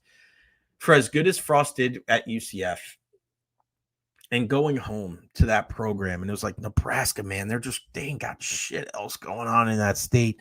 You probably recruit your ass off in that part of the country. Just nothing, man. Nothing. An absolute unmitigated dumpster fire. Ugh. Unbelievable. The AP poll, USF again up to 19. Great to see Memphis at 22. And I said this a couple of weeks ago, and I'll say it again. USF beats Memphis. They're a top 15 team. They're at 19 right now. If they beat FAU, it could slide up. When you start watching some of these games and some of these teams lose, you're like, all right, that helps USF. That helps USF. You know, if a team like Missouri loses again after losing their first game to Alabama, if a team like Vanderbilt loses a game, right? You look at that. Oh, my God. All right. Oh, yeah. Just making sure. All right, here we go. Just making sure I got all this news for you guys. All right, good stuff. All right, Lightning. Let's touch on a little Lightning here. I'm going to give them a couple of minutes. I don't want to get too far into it, but 2 games into the season. 2 games in. How do I feel about the Tampa Bay Lightning? I don't like it. But they're going to get some grace from me today. They're going to get some grace because they're up 1-0. It's only 2 games into the season. Part of the reason why I wasn't as concerned about them losing that game on Thursday night was because I thought they had the ability to shake things up by bringing guys into the lineup and players understanding that there was repercussions for their actions and consequences for them not playing well. And that's what we're seeing today. We're seeing Darren Radish come out of the lineup. He played a rough game Saturday night against the Devils. And I know what Radish brings offensively. I know what he brings as the quarterback of that second power play unit, but shit, man, you're a defenseman first. And you got to play well defensively or you're in big trouble. Big trouble. And especially when you look at what a guy like Max Crozier has done. That guy's got to play. He was one of the best players on the Lightning through the first 2 games, a defenseman. Think about that. On a team that gave up 10 goals through the first 2 games, one of their better players was one of their young defensemen. He's a good player, man. And he makes Lilleberg play better. You know, Chernak, McDonough, getting Moser back today. Radish, man, I don't know. I think the time is ticking on Darren Radish's time here with the Tampa Bay Lightning. And I look at some other guys too, like Pontus Holmberg is a guy that they brought in from the Toronto Maple Leafs as a bottom 6 guy. He does absolutely nothing for me. None. He seems like another Connor Sheary, another Cam Atkinson, another guy that you bring in. You think, I don't want those minutes to go to him. I don't want those minutes to go there. I want his minutes to go to Jack Finley. I want his minutes to go to Curtis Douglas. I want his minutes to go to Jacob Pelletier or Stahoviak down in the AHL. I don't need to see any more Pontus Holmberg. He doesn't do it for me, man. You need guys that can play. You need guys that can play. You need guys that can contribute. I mean, at least a guy like, Zemgus Girgensons. He's on your 4th line, but he's big. He's tough. He gets a lot of opportunities. He doesn't score a whole hell of a lot unless it's the preseason. But Zemgus is out there and he's tough and he kills penalties. He finds a way to help your team. I just don't see it with Pontus Holmberg. He's got to show me something. And I want to see more Connor Geekie. More Connor Geekie, please. More Connor Geekie. He's such a good player, and he's got high-end skill that not a lot of the middle 6 and bottom 6 guys have. He's got to be out there more. More Connor Geekie. And again, I'll be shouting it to the high heavens until it happens. Connor Geekie on the first line with Nikita Kucherov and Braden Point. That is what's going to set this lineup off right. When everybody's healthy, this is the lineup that I want to see. When everybody's healthy, Point, Kucherov, and Geekie. Line 2, Cirelli, Hagel, Gensel. That top 6 is badass, dude. Paul on line 3. Paul with Bjorkstrand on one side and Gonsalves on the other. And then a 4th line of Yanni Gourde on one side, Jack Finley on the other, and Curtis Douglas on the other. Think about Yanni, yay high, and then Jack Finley and Curtis Douglas. Bro, what kind of line is that? That's amazing. Your 3rd line is Nicky Paul coming back. You got Bjorkstrand, that's a shooter. Shooter's going to shoot. Gonsalves, who's played much better. I think Gage is a really good player. He's a good player, but he's not I think he's a 3rd line guy, not a 2nd line guy. He's a middle 6 guy. When you say somebody's a middle 6 guy, like, I want him on the 3rd line. I want guys that could be on your 1st line on the 2nd line. And I want a middle 6 guy on your 3rd line. Because if you have a guy on the 2nd line that could be on your 3rd line, like, that's you need to be better. Just think about it. When Stamkos was playing, he was on that 2nd line, right? Quote unquote 2nd line, behind the triplets or behind when Palat was with the guys. What do you do? What do you do in situations like that? Cirelli, Killorn, and Stamkos? That could be a 1st line on any other team. They're a 2nd line for the Lightning when they were doing their thing. Same thing here with these guys. Hedman and Moser, McDonough and Chernak, Lilleberg and Crozier, Vasi and Net. And then again, Kucherov, Point, and Geekie, Cirelli, Hagel, and Gensel, Paul with Bjorkstrand and Gonsalves. And then your 4th line of Gourde, Finley, and Douglas. And then you want to rotate in, Girgensons and Pelletier and some of these other guys, Stahoviak. I'm all about it. But that is what it needs to be. As of right now, we're still waiting. Still trying to figure it out. And with 11 and a half minutes left in the first period, the Lightning lead 1-0. Anthony Cirelli with his first goal of the year. Jake Gensel and Gage Gonsalves on the assist there. Just looking at some of the shots. I took the over in this game. I also took a bunch of shots, too, with shots to Kucherov, Bjorkstrand, Pasternak, and Arvidsson. Those are my shot guys. But I took the over in this game as well. So hopefully a matinee affair in Boston on Columbus Day or Indigenous Peoples Day. Nathan McGinnon and Tage Thompson scored so far in the first period of that game. Avalanche and Sabres. Avs 2-1. Sabres 0-2-0. Lightning, as we know, 0-2. The Boston Bruins 3-0 on the season. GP says, I just want to say, everyone here, be grateful you don't support the Mets, Jets, and Islanders. Yeah, I mean, that is just the way it goes. All right. Next up on the program, how many good teams are there on the... How many good teams are in the NFL right now? Not all that many. It's just, again, mention this with Ian, and I'll say it together. I'll say it again here on the program. There's just not a lot of good teams. There's not a lot of good teams in the NFL. And you watch this who retired? Oh, Zadarius Smith retired from, I thought it was Nolan Smith, but Zadarius Smith retires from the Eagles. Just more and more injuries, man. We saw Fred Warner yesterday leave. He's out for the year. Puka Nacua, an ankle injury. He's going to be out for a couple of weeks.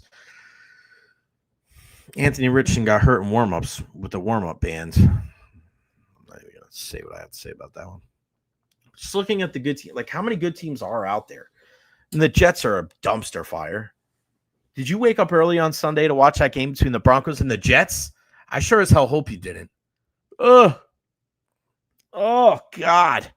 So 13-11. When you listen to some of these scores in these games, it just shows that it's bad football. Bad football. The NFL really, truly is an enigma.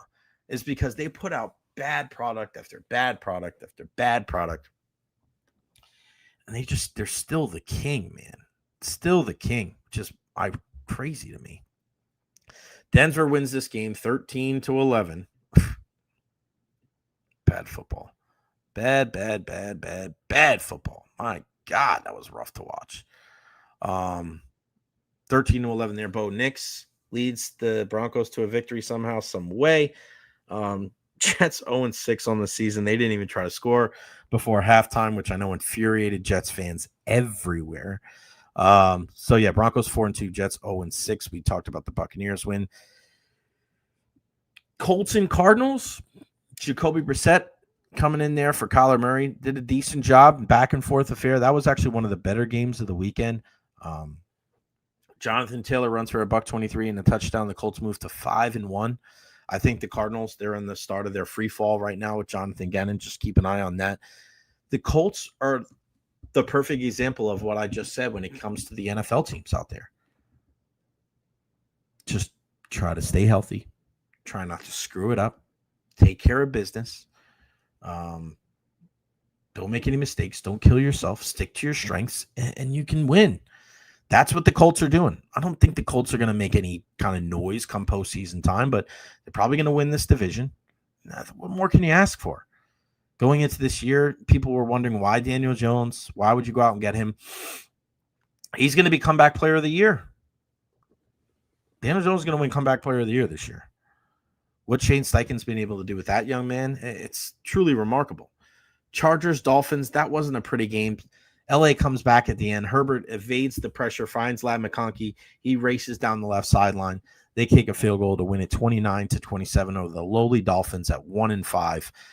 Tua, after the game, is talking about players missing, players-only meetings, and then we just saw a guy that was on Twitter saying that he played for the Dolphins for a little while, and that Tua was himself late for a meeting. So it's just like, it's not getting any better there. It's not getting any better. It's a race, in my opinion. Who's going to get fired first? Mike McDaniel with the Dolphins or Jonathan Gannon with the Cardinals.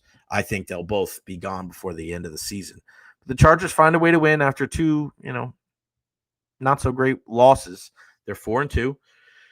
in the hunt in the AFC West, but the Dolphins, they're not a good team. And I've been hearing more and more about the Chargers possibly trading for a guy like Alvin Kamara. Keep an eye on that. Remember where you heard it right here on the program. Still Columbus for the rest of us. Lightning still 1-0. Let's take a look at more of these games. Patriots and Saints in New Orleans. The Saints fall to 1-5, losing 25-19 in that one. Drake May and the Patriots 4-2, 3-0 on the road are the New England Patriots, and Teddy Bruschi in year one looks like he has a clue on what he's doing. Why not? Why not the Patriots for a wild card? Steelers and the Browns, that wasn't a pretty game either. We know the Browns are going to muck it up. Dylan Gabriel gets the start there. Nothing really to write home. It's just a matter of time before you see Shedeur Sanders there because they're 1-5. I mean, Myles Garrett talking about the offense not scoring points. Bro, you stayed there. You had the opportunity to go. A lot of these other NFL stars, you know. That's the other thing when we talk about loyalty and loyalty. The teams aren't loyal to the players. The players aren't loyal to the teams. So to think that you're some noble person because you stuck it out, fine, then deal with your team sucking then. You see the writing on the wall. Like, if it's a good organization and they're doing everything they can to win and they've run into some bad luck, that's one thing. But if you're another player and you're dealing with an organization that makes bad decision after bad decision after bad decision, I don't fault you for wanting to get the hell out of there. I mean, you can't pick who drafted you unless you're Eli Manning or Shedeur. And think about Shedeur if he ended up going to the Ravens, right? What if Shedeur gets drafted by Baltimore? Lamar goes out, and the last 2 weeks we've seen Shedeur instead of Cooper Rush. That'd be pretty freaking intriguing. But no, he wants to go to the Browns. He wants to wait his turn behind, at that time, Joe Flacco, Kenny Pickett, Dylan Gabriel. And now he's just behind Dylan Gabriel. Cleveland's rough. If you're a Cleveland fan, man, you're watching Baker doing what he's doing. Yikes. And if you're a Jets fan, too, watching what Aaron Rodgers has been able to do. 21 of 30, 235, and 2 touchdowns. I mean, he's doing what he does. 4-1 of the Steelers atop the AFC North. Panthers and Cowboys. Dave Canales and the fellas win on a Ryan Fitzgerald field goal at the buzzer. Cowboys fall to 2-3-1. Panthers 3-3. Listen, they play hard, and I always thought, and shout out to Rico Dowdle, called his shot against his old team, ends up winning that game. I always thought Dave Canales was going to be a better head coach than an offensive coordinator. He didn't do a great job calling plays, but this is a guy that he's a what did Baker call him? An optimist bully. He's just a good dude, man. He's a good dude, and I just felt like as a head coach, being able to touch different departments and making sure that everybody's on the same page, like good for them. Good for them. And I wouldn't be surprised if Carolina won one of those games against the Buccaneers. You never know with these divisional matchups. Seahawks and Jaguars 20-12. That was a tough game there. The defenses really shined late in that game. Seahawks were able to hold on for a 20-12 victory. Both these teams are 4-2. The Jags coming off that thrilling Monday night victory over the Chiefs. And then Seattle coming off the loss against the Buccaneers. It was, Jackson Smith and Jigba did it again. 8 catches for $162 and a touchdown. Right now, as we see it, he's all pro wide receiver. No doubt about it. Rams, Ravens, going into the season, we thought that would probably be a pretty good game in Baltimore, but with no Cooper Rush, with no Lamar Jackson and Cooper Rush. Derrick Henry did get on track running for 122 yards, but they were able to keep him him and the entire Baltimore offense out of the end zone. 17-3. The Rams 4-2 on the season. The Ravens are 1-5. What the hell has happened there in Maryland?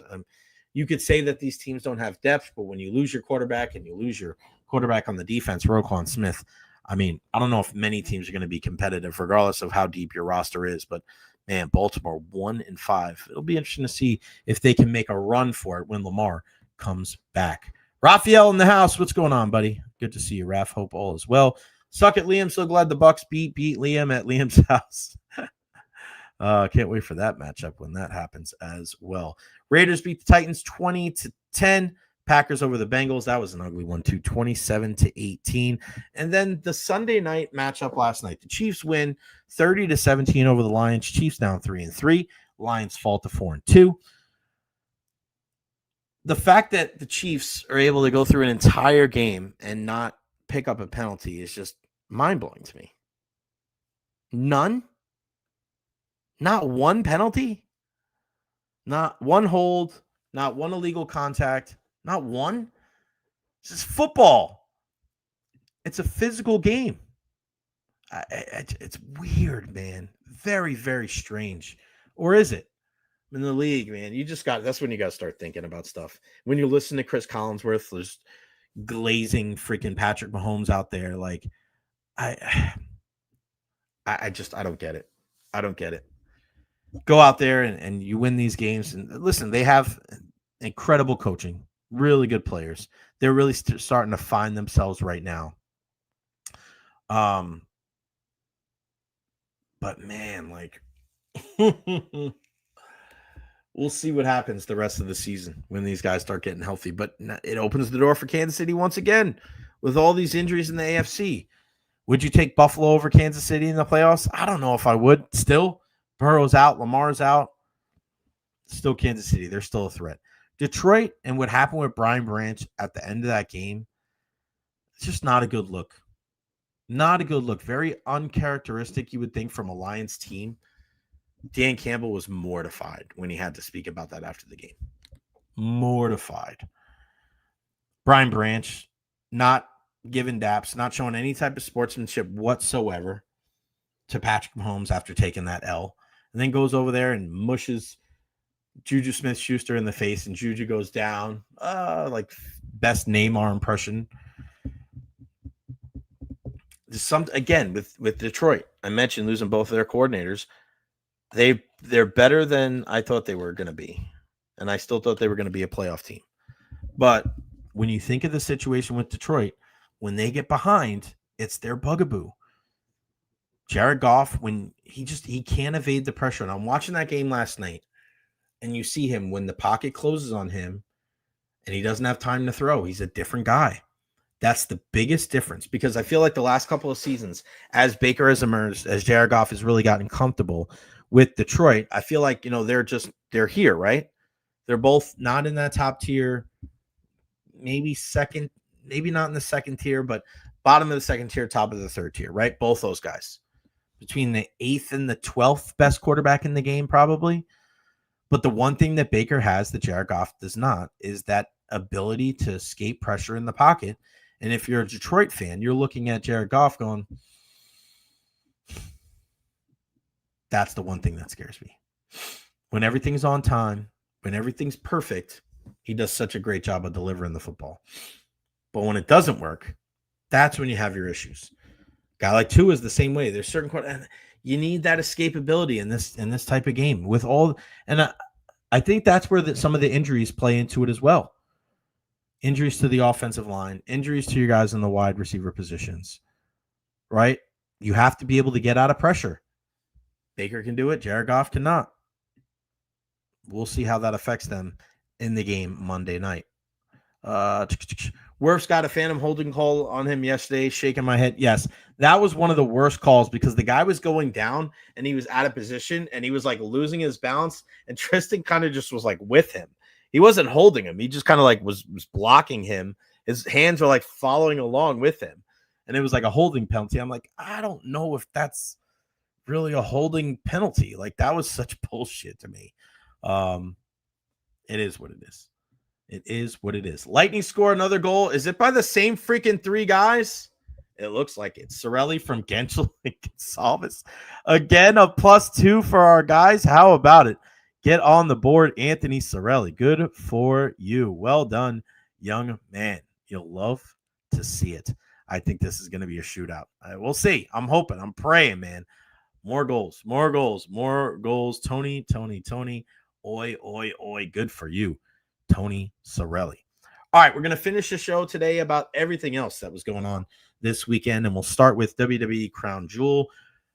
It was just an incredible card on Saturday morning. I thought it delivered big time, and I thought one of the best matches that we're ever going to see is John Cena and AJ Styles, and it was a love letter to wrestling fans all around the world, using all of these different moves from their best and favorite competitors over the year. The skull-crushing finale of The Miz that Cena pulled out, and then the accolade by Rusev, and the Coquina Clutch by Samoa Joe, and Angel's Wings, Christopher Daniels, and they were saying the 619, they were about to do it, and they didn't end up doing it. The match ends with John Cena hitting Styles with a tombstone, a la The Undertaker, and then hitting him with the attitude adjustment to finish it. It was just unbelievable, man. That's what it's all about. I don't care how old these guys are. That match it made you feel like a little kid. What's next? What's next? You're all bright-eyed and bushy-tailed. It was a really, really good story. I had so much fun watching it.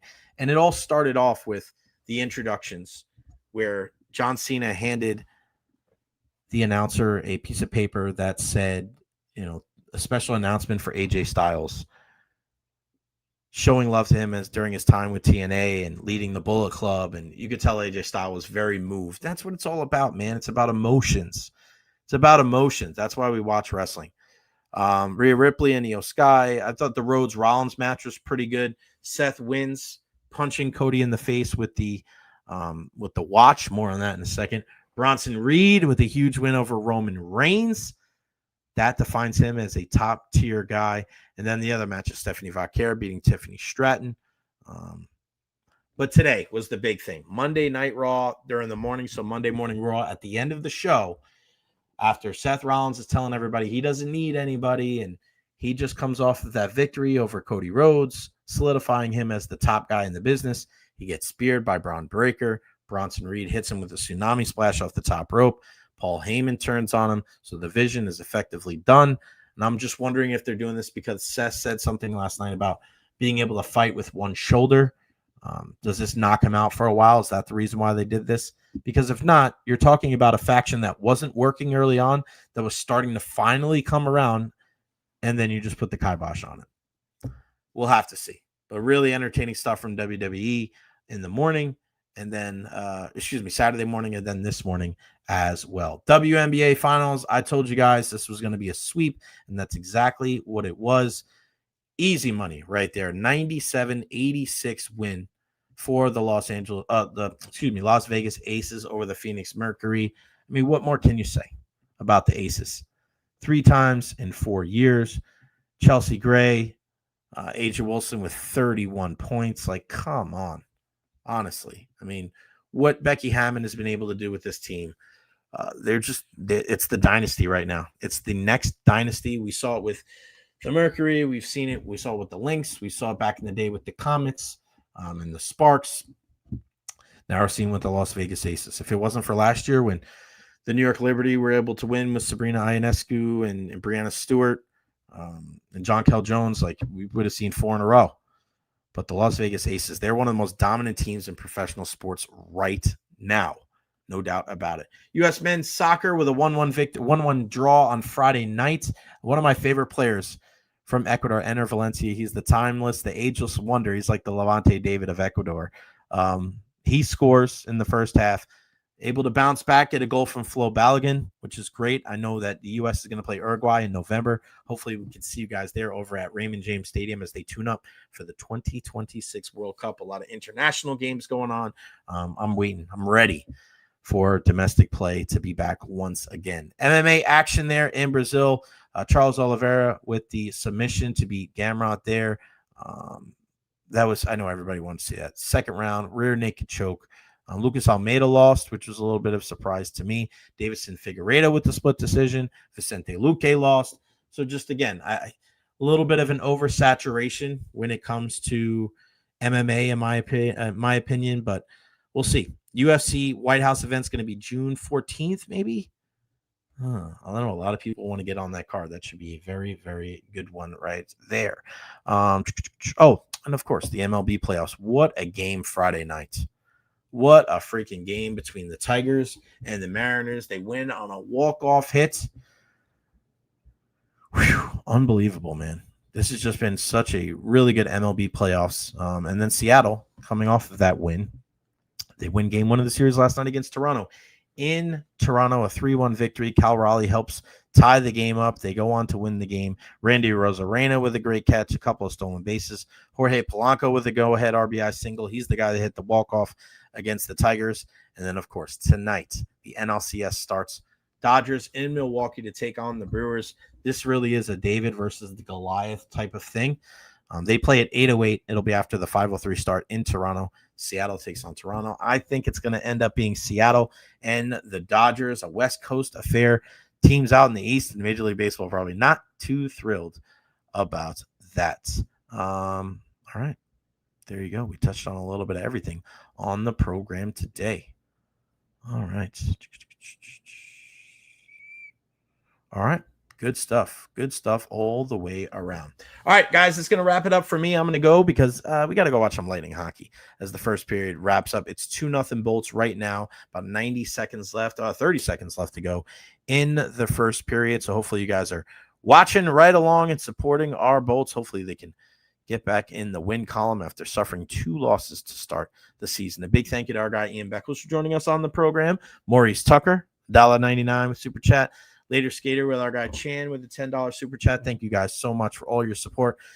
Of course, thank you to Honest Hammer. Thank you to EverHealth as well. Ian Beckles, he was super happy to be joining us here on the program today, and I was happy that you were with us as well. Great guests lined up for the rest of the week. We'll tell you as things get rolling. Make sure you follow me on all social media platforms. Facebook, YouTube, Twitter, Twitch, TikTok, Instagram. I'm everywhere. Like and subscribe on YouTube as well. Could not do this without you guys. I got to roll. We'll see you tomorrow at noon right here on the Jay Recher Podcast. I'm gone. Peace out.